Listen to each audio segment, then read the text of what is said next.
You're listening to This Week in America with Rick Bratton.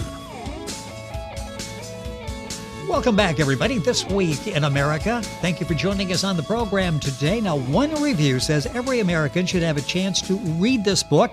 Another, it will make you go straight to Google and start researching as much as you can. The book, 100 Years of Deception, a blueprint for the destruction of a nation, one citizen's attempt to shed light on the truth and inform people about what is behind the events we see happening today. That citizen is the author and our guest, Alan Adaschik. He writes that citizens for the United States have been played for fools for the past 100 years, with conspirators pulling the strings that make us dance and controlling the nation's media to keep us ignorant and compliant. Alan was raised in Brooklyn, New York, becoming an engineering student at the University of Michigan in its naval ROTC program, received his wings as a jet fighter pilot in 1966. After his military service, he earned an MBA in finance.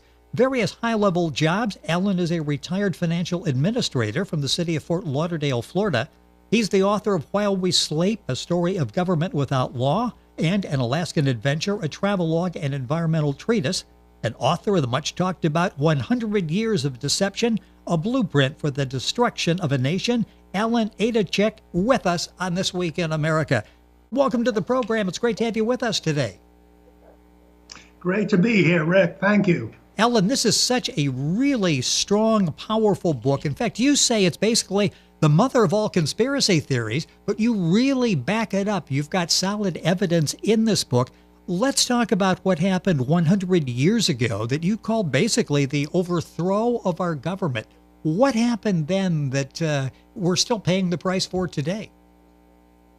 Well, Congress passed the Federal Reserve Act, which was an unconstitutional act, and that made the Federal Reserve Bank, which is not a federal organization, it's a privately owned foreign corporation, basically it granted them the authority to print our money, which means they really own the money, because when they print it, it belongs to them, and they loan it to us, and when they loan it to us, we have to pay it back plus interest. So in other words, they're creating money out of thin air, and which is a power Congress is supposed to have according to the Constitution. And when they create the money, we have to pay for the use of it by paying it back 100% plus interest. How did this happen? This was in 1913, so this is not an era where you had internet and people could be outraged and form groups. You didn't have an active media at that point in time. Did people understand? Did Congress even understand what was happening in 1913? I think there was a lot of misunderstanding around at the time, and it was primarily due to the efforts of the people behind these banks. Certainly, they're very persuasive, they're very well-heeled, and they're respected people. So it's pretty hard to just discount what they say and say it's all bogus and this is really a fraud and a con job, which it was. So people were taken in, a lot of people. Unfortunately, there were a lot of people that weren't, but they went along with the scheme because they felt it was in their best interest. They were part of the problem and definitely sold out their country. Alan Adaschik is our guest on the program. The book is 100 Years of Deception, a blueprint for the destruction of a nation. His last name is spelled Adaschik. The book's available at Amazon. You go to our website, of course, thisweekinamerica.us, and link on and get information and be able to order the book. The bank people you describe, I love the expression banksters. Talk about that, because that takes a normal banker and puts them in a whole different perspective when you put the sters at the end of that. Banksters is what you call them. How did you come up with that term? Well, it's very similar to gangsters, and yes. They are gangsters. It's a group of people engaging in racketeering, and the Federal Reserve Bank is nothing but a racket. It's a fraud, and the real problem is it's a horrible, horrible situation and a horrible thing that happened to us, because Congress, by passing the Federal Reserve Act, handed these people ownership of this nation. So they really own us now, And they do it through the inordinate amount of wealth that they have siphoned off of our economy. It's incredible. Take, for example, if some state or Congress wants to build a bridge, and let's say the bridge is going to be $100 million.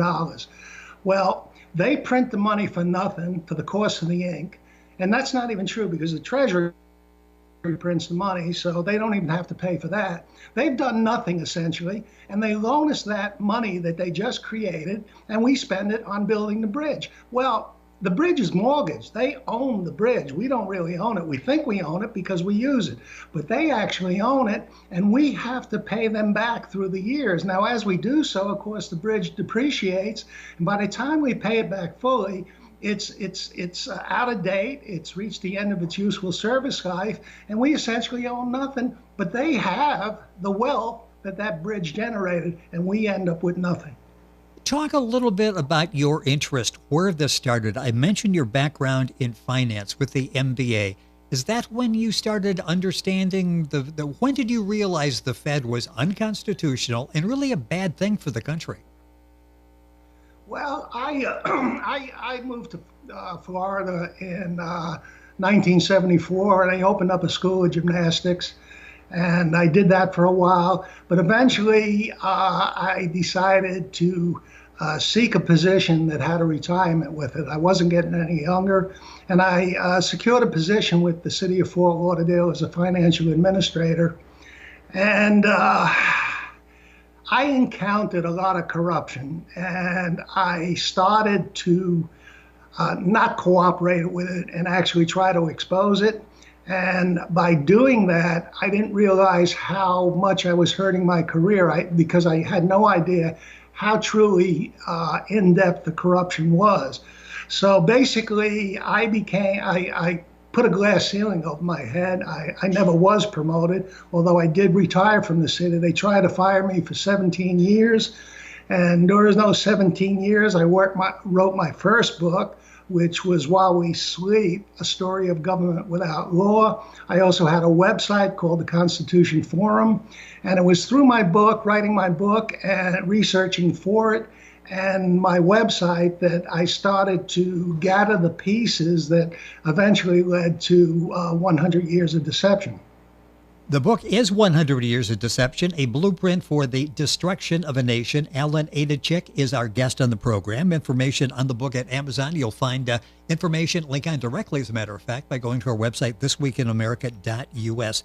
It's amazing the level of research that you did, and I alluded to that in the beginning. It's one thing to make accusations. It's something else to be able to document. This is why I think the book is doing so well and will continue to do well. The topic of discussion is because you aren't just saying things, you're backing up what you're saying. And something I find fascinating, this is not just what banking that's impacted. This really, the impact of the Federal Reserve is widespread on our lives, isn't it? Yes, it is.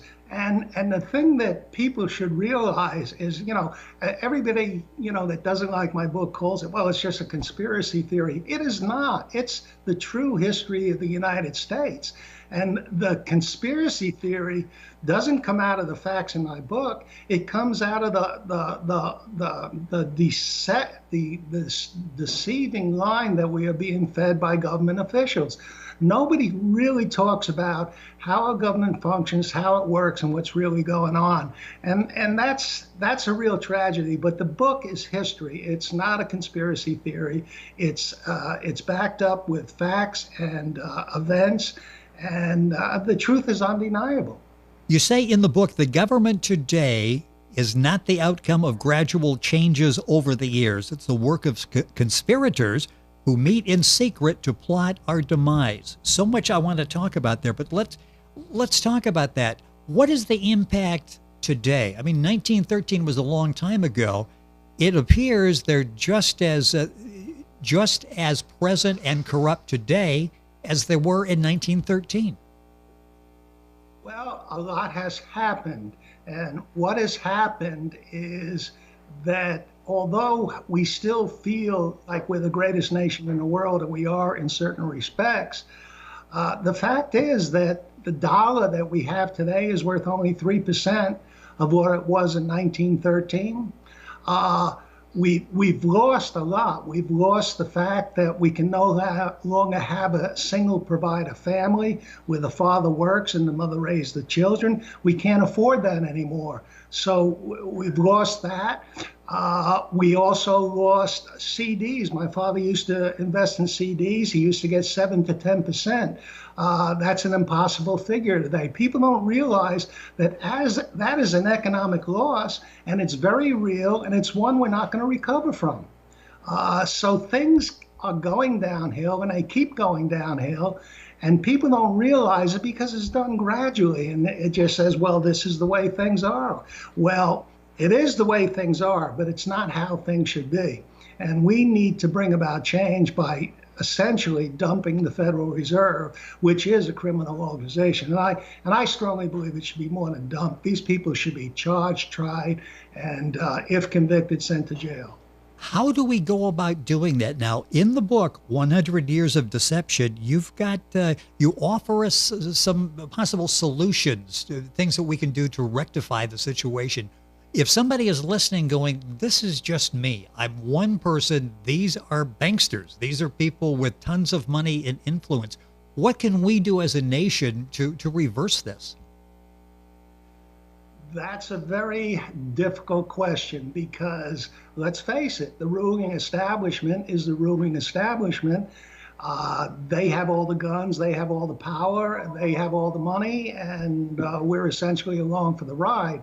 So my approach, personally, is to educate people as to what is really going around. And I truly believe that if enough people learn the truth, then we could start demanding that our elected representatives begin addressing these issues. And we would get candidates that would campaign on actually addressing them when they got into office. Today, all we get is, I'm a candidate of change, and when they get in there, they change nothing. And as Trump has done, I mean, he's a bigger warmonger than Barack Obama ever was.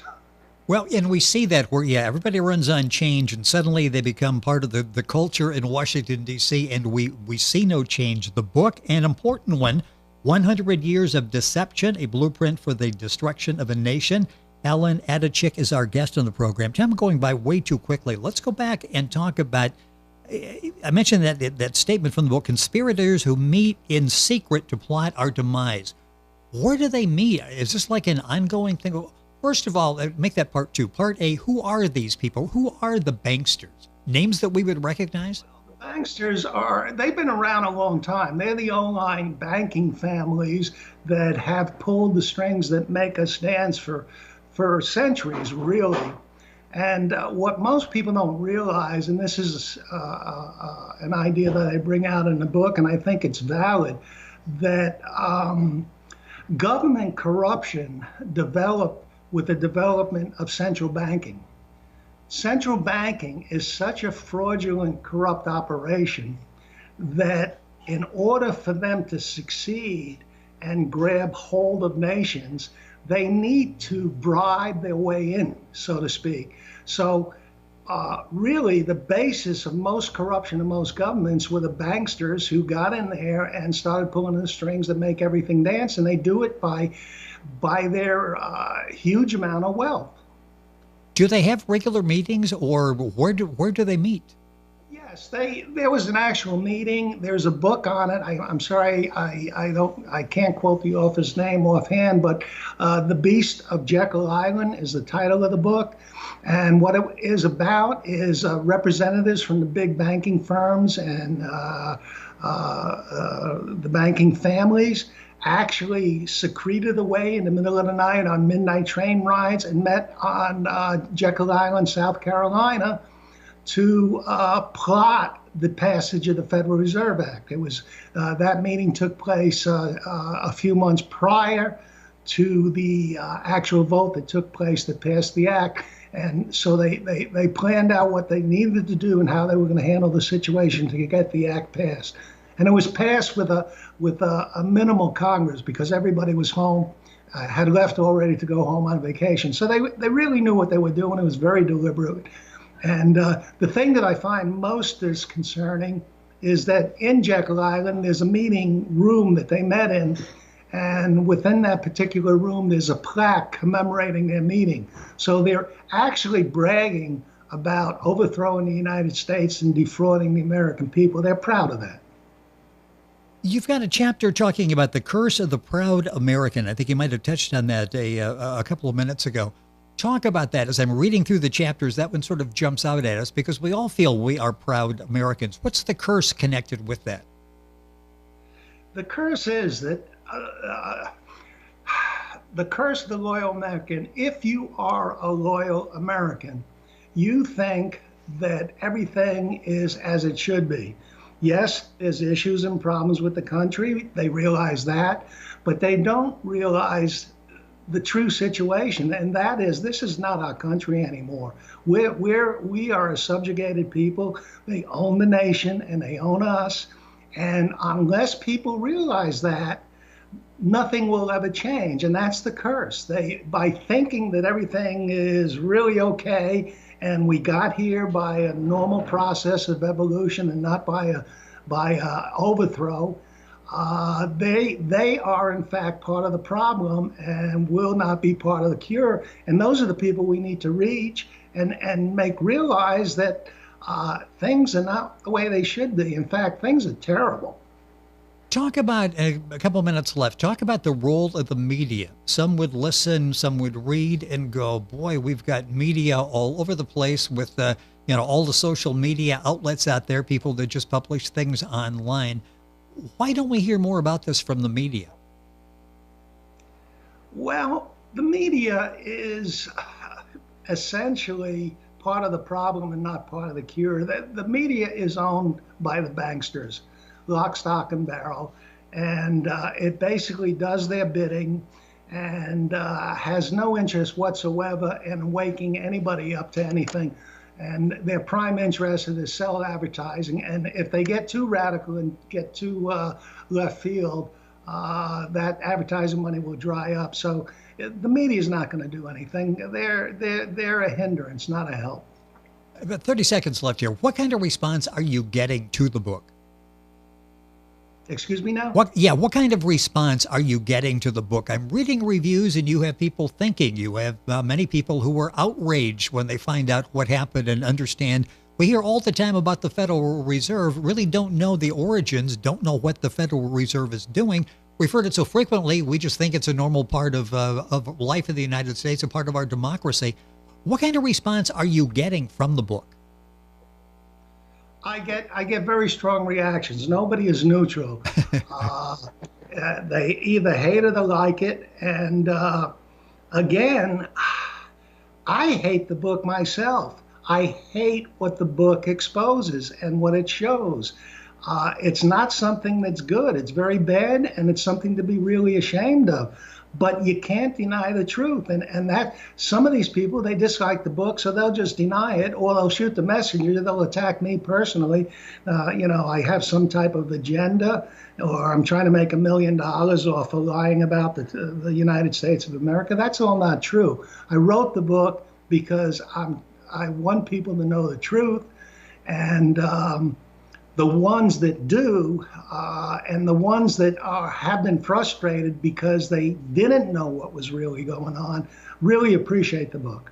And the book is 100 Years of Deception, a blueprint for the destruction of a nation. Alan Adaschik, our guest on the program. That's Adaschik. The book's available, of course, on Amazon. You can link on directly to the Amazon link by going to our website, thisweekinamerica.us. Alan, it was great having you with us on the program. This is a show that you will listen to, a book that you will read, and it will stay with you for a long time as you think about what's transpired over the course of time here in the country with the government. Alan, it's been a pleasure. Thank you so much for being with us. Thank you so much for having me, Rick. I really appreciate that. Great to have Alan with us. The book is 100 Years of Deception, a blueprint for the destruction of a nation. Information on our website, thisweekinamerica.us, and we're back after these messages.